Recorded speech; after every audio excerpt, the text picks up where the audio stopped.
Have you heard people tossing around a four-letter code about their personality and talking about what Myers-Briggs is or MBTI? If you're not sure what MBTI is, this is the video for you. Today, we're going to be talking about what MBTI is, and I'm going to be explaining the theory in a quick, easy to understand way so that you get the basics of what MBTI is, and then you can try to figure out what your personality type actually is. So stick around.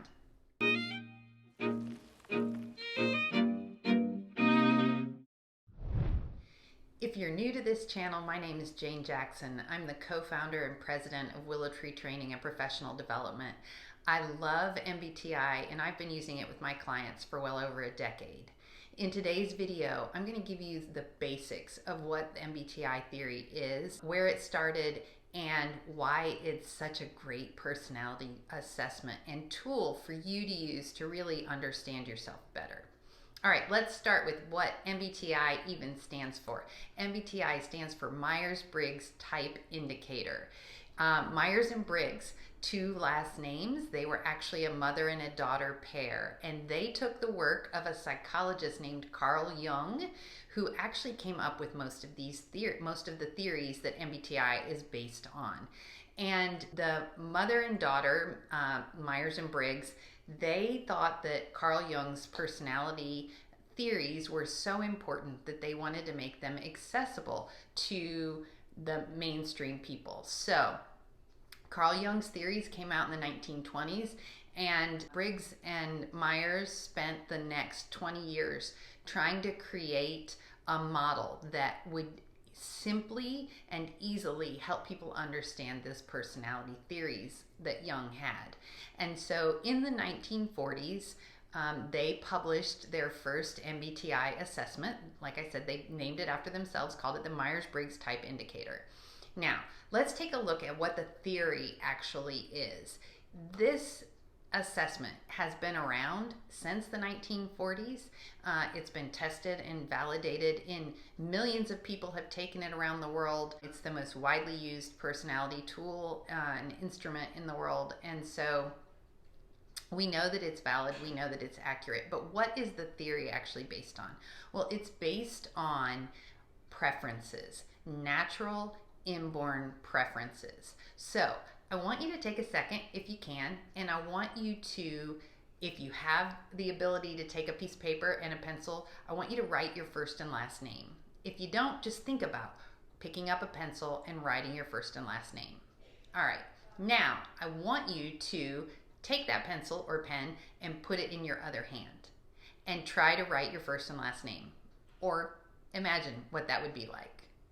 Okay, now that you've done that, hopefully you recognize, for most of us, that first time that you wrote your name was simple. You didn't have to think about it. You didn't have to wonder what the next letter was. You've done it thousands and thousands of times in your life.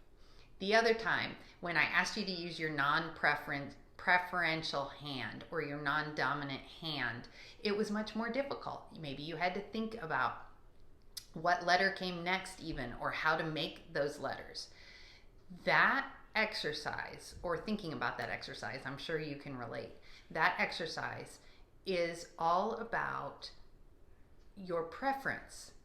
We know that there's not a right or a wrong to whether you're left or right-handed. I happen to be left-handed, but we know that there's not a right or a wrong to that. It's a natural inborn preference, and we start to see that become solidified around the age of 3 or 4 in most kids. And so it's just a natural inborn preference. Now, just because I'm left-handed, it doesn't mean I don't use my right hand. I do use my right hand for a lot of different things. And at times I use both my hands. But my dominant hand, the one that I prefer to do most things, especially things that require fine motor skills, is my left hand. Now, why do I bring that up? Why do I make you do that? Well, because what we're talking about with MBTI are natural inborn preferences as they relate to your personality. So there's not a right or a wrong. There's not a better or a worse. All of the things that MBTI looks at, all of the 8 letters of the MBTI, 8 possible letters, are all equally valid, equally good, and they all have some blind spots. But what we're really looking at is your natural inborn preferences for things like how you gain your energy, what kind of information is most important to you, how you choose to make your decisions, and how you organize and structure your daily life.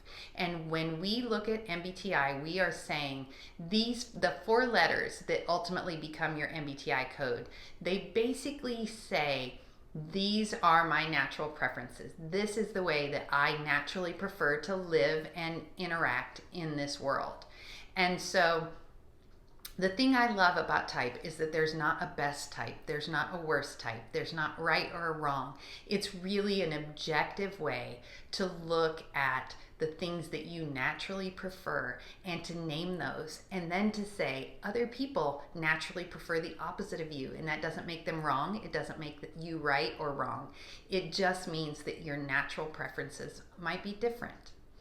Okay, so the structure, the format of MBTI is that it is based on dichotomies, 2 opposing opposite things. There are 4 different dichotomies, and they go in a particular order. So for everyone, their first dichotomy is either E for their first letter rather represents the first dichotomy, and it's either E for extroversion or I for introversion.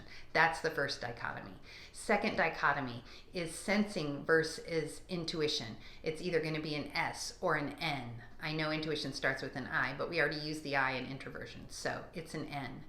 Third letter is either T for thinking or F for feeling. That thinking and feeling is that third dichotomy. And your fourth letter is J for judging or P for perceiving, which is that fourth dichotomy.